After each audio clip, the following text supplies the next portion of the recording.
नमस्कार दर्शक हो, Kulswamini MI Maharashtra live TV news चॅनलच्या बातमीपत्रामध्ये आपल्या सगळ्या दर्शकांचे अगदी मनापासून स्वागत।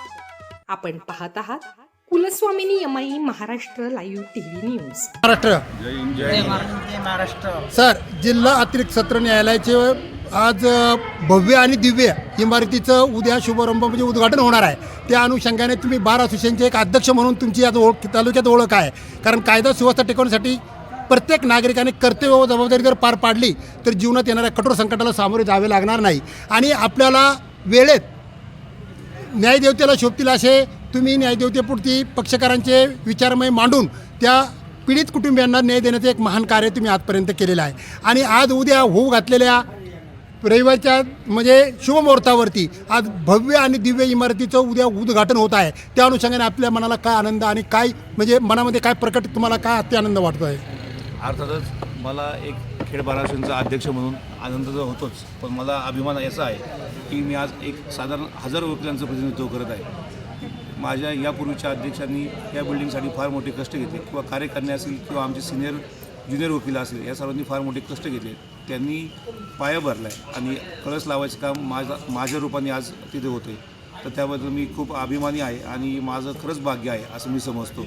आमचे 700-800 वकील जे आहेत गेले 2 महिन्यापासून या कोर्टाच्या उद्घाटनासाठी झटत आहेत, किंवा उद्घाटनाचं कार्य कसं चांगलं होईल यासाठी दिवसरात्र काम करत आहेत। आता त्याची प्रतीक्षा काही तासातच संपेल आणि उद्या सकाळी आपण म्हणतात तसं 11 वाजता नामदार हायकोर्ट यांच्या उपस्थितीमध्ये या कार्यक्रमाचं उद्घाटन फार मोठ्या स्वरूपात होणार आहे। त्यासाठी आपण सर्वांनी आपल्या चॅनलच्या माध्यमातून मी अशी विनंती करतो खेड बार असोसिएशनच्या वतीने की आपण सर्व नागरिक, पक्षकार, सर्व वकील खेड, आंबेगाव, जुन्नर या तालुक्यातील सर्व वकील बंधू भगिनींनी मोठ्या प्रमाणात हजर राहून आमच्या या उद्घाटनाच्या कार्यक्रमाला हजर राहावे आणि शोभा वाढवावी। सर, पुणे जिल्ह्याच्या उत्तरेकडील वैभवसंपन्न तालुका म्हणजे हा खेड तालुका आहे।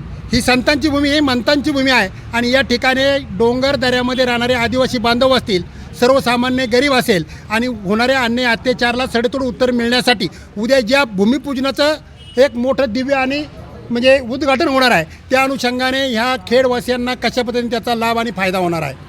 निश्चितच ही इमारत जी आहे ही इमारत आधुनिक तंत्रज्ञानाने बनलेली आहे। या इमारतीमध्ये साधारण 3 लिफ्ट आहेत, 7 मजल्याची ही बिल्डिंग आहे। या इमारतीमध्ये वायफाय, CCTV कॅमेरे, तसेच हिरकणी कक्ष, लहान मुलांना दूध पाजण्यासाठी महिलांसाठी तो खास कक्ष बनवलेला आहे। त्या कक्षामध्ये लहान मुलांसाठी खेळणी ठेवलेली आहेत, जेणेकरून न्याय देताना किंवा न्याय मागताना कोर्टामध्ये त्यांना कोणती भूमिका किंवा आपण घरातच आहोत असं वाटलं पाहिजे, या दृष्टीने ह्या सगळ्या गोष्टी केल्या आहेत। आणि निश्चितच ही जी बिल्डिंग आहे ती न्यायदानासाठी वकिलांसाठी तर आहेच, परंतु पक्षकार आणि जी पीडित जनता आहे त्यांना ही लाभदायक ठरणार आहे। साहेब, कायद्याच्या ढिगाऱ्यात हरवलाय न्याय आणि येरझर घातल्याशिवाय कुठलाच नाही पर्याय।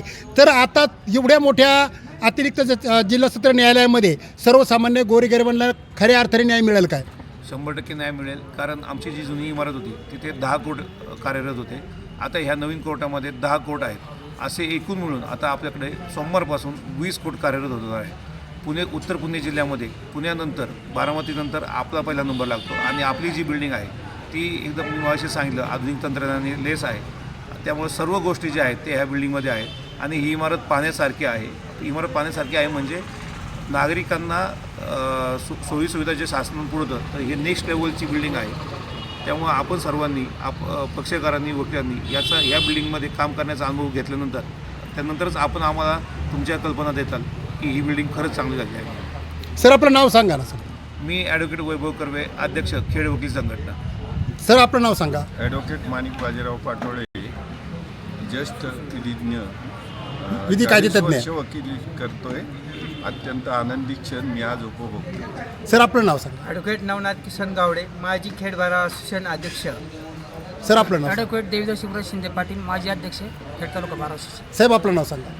मी ॲडव्होकेट दिलीप करंडे, माजी अध्यक्ष। ॲडव्होकेट दत्तात्रय महादेव लिंबोरे पाटील।